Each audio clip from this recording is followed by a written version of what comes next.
Hello students, yesterday I have explained you a new chapter, that is the rise and spread of Islam, and how the Islam arose from the Arabian Peninsula, who was the founder, and then the duties that Muslims had to follow.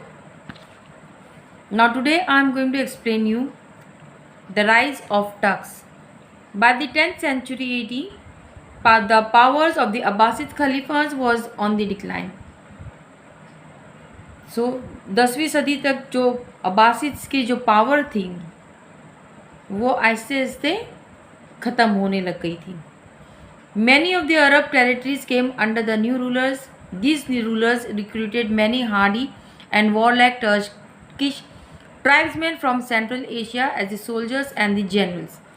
अब जो ये नए नए territories उठ रहे थे, नए नए रूलर्स जो आ रहे थे, उन्होंने बहुत सारे वॉर लाइक टर्किश ट्राइबमैन को हायर किया था.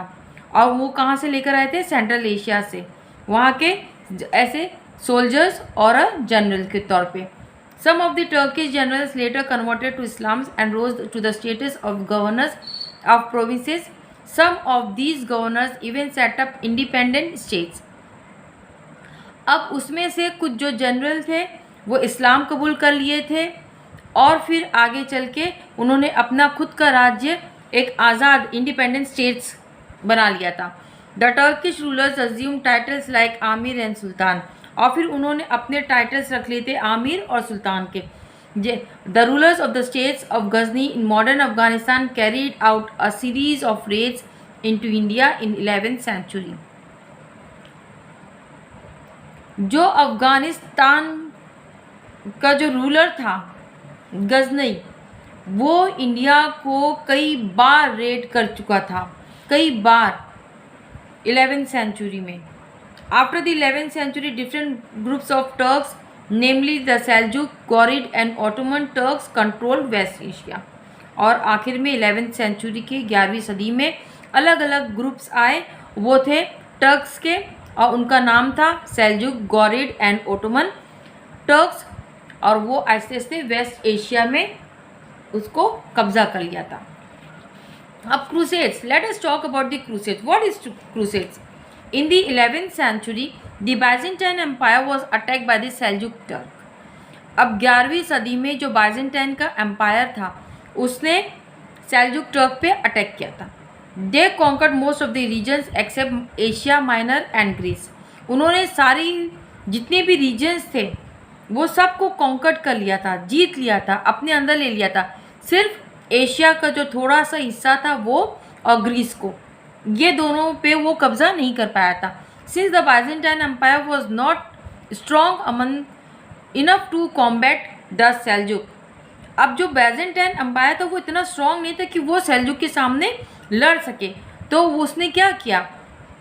It turn to the western Europe prince for help. अब वो वेस्टर्न यूरोप से जो प्रिंस थे उनकी तरफ वो मदद मांगने के लिए गया.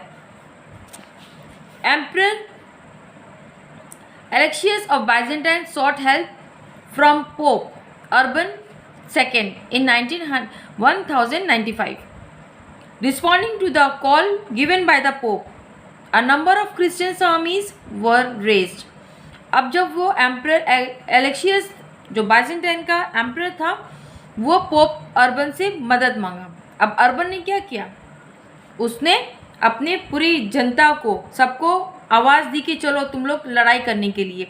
और जितने भी क्रिश्चियंस थे सब एक आवाज़ पे, पोप की एक आवाज़ पे सब आ गए लड़ाई करने, एम्परर एलेक्शियस का साथ देने.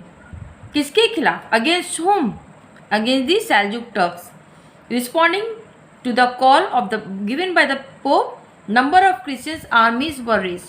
The Christians also wanted to free the holy city of Jerusalem from Muslim control.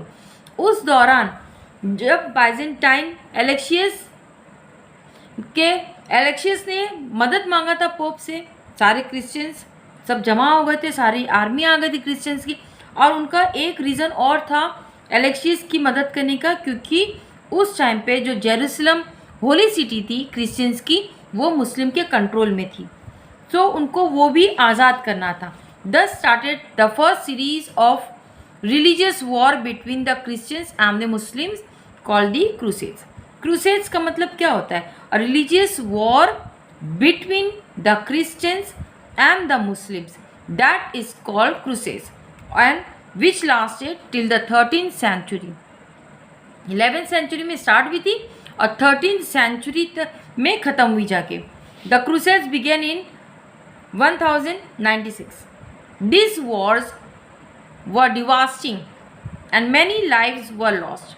Obviously जब कोई भी वॉर होती है तो उसमें जान ही जाती है, कोई बचता नहीं है उसके अंदर. There was, however, a positive aspects. There was increased interaction between European and Eastern nations. अब यहाँ पे एक पॉजिटिव रिजल्ट भी देखने को मिला था कि यूरोपियन और ईस्टर्न नेशन के बीच में इंट्रैक्शन हो गया था, दोस्ती हो गई थी. Trade expanded and it brought a lot of wealth to Italian and other European trading centres. अब यहाँ पे बिजनेस स्टार्ट हो गया था और इटाली में बहुत ज़्यादा पैसा, प्रॉस्परस कंट्री हो गई थी वो, और प्लस यूरोप और इटाली के बीच में ट्रेड स्टार्ट हो गया था, बिजनेस स्टार्ट हो गया था. इन फैक्ट मर्चेंट्स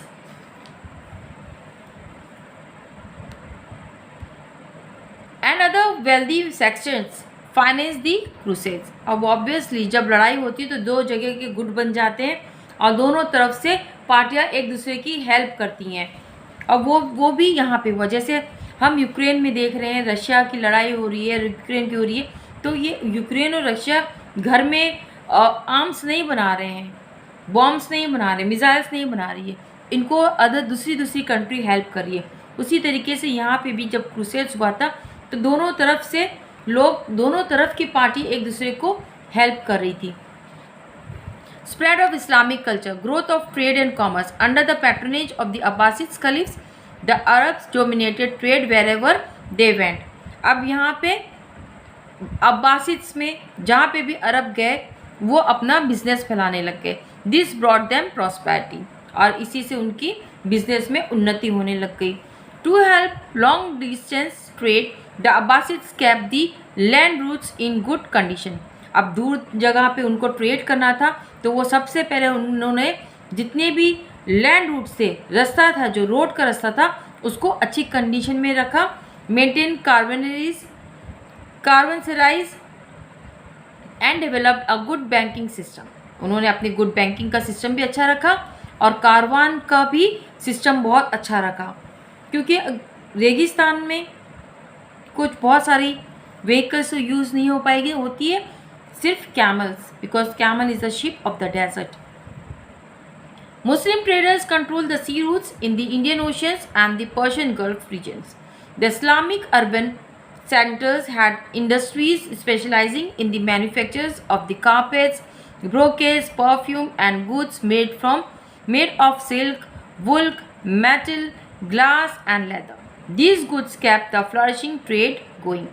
ये हम अपने घरों में भी रखते हैं. आप देखे होंगे आपके घर में भी अच्छे अच्छे कालीन्स हैं, परफ्यूम्स यूज़ करते हैं आपके पेरेंट्स भी, और बहुत सारी चीज़ें. मम्मी आपकी सिल्क साड़ी पहनती है, वुलन ड्रेस पहनते हैं हम लोग ठंडियों में. हमारे घर में मेटल्स है, ग्लासेस है, लेदर्स है, ऑल सब शो पीसेज है जो हम रखते हैं. तो ये कहाँ से स्टार्ट हुआ था? ये स्टार्ट हुआ था अरब से. Trade promoted interaction between the Arabs and people of other cultures. The Arabs gathered knowledge from Greeks, Chinese, Persians, Indians, and Romans, and then spread it far wide. Arab became an international language in the medieval period. अब जब trade promote हुआ, जब लोग आज एक दूसरे से interact करने लग गए, तब क्या होता है, हम आपस में एक दूसरे का नॉलेज शेयर करते हैं. तो इसी तरीके से अरब्स ने नॉलेज गैदर की ग्रीक से, चाइना से, पर्शियन से, यहाँ तक कि इंडियंस एंड रोमन से भी. जहाँ जहाँ वो गए वहाँ वहाँ अपना नॉलेज भी उन्होंने गैदर की. सिर्फ बिजनेस नहीं किया, वहाँ की चीज़ों को भी उन्होंने एक्सेप्ट किया. और फिर आखिर में Arab became an international language in the medieval period. This was the explanation for today. The rest of the topic I am going to explain you tomorrow. Till then goodbye. तब तक का आगे की जो topics हैं वो मैं आपको कल समझाऊंगी। और अगर आपने मेरा channel, if you have not subscribe my channel, kindly subscribe my channel, press the bell icon for the further notifications. आप बेल आइकन प्रेस करिए ताकि आगे भी आपको नोटिफिकेशंस मिलते रहें। And like my channel. Till then goodbye, take care.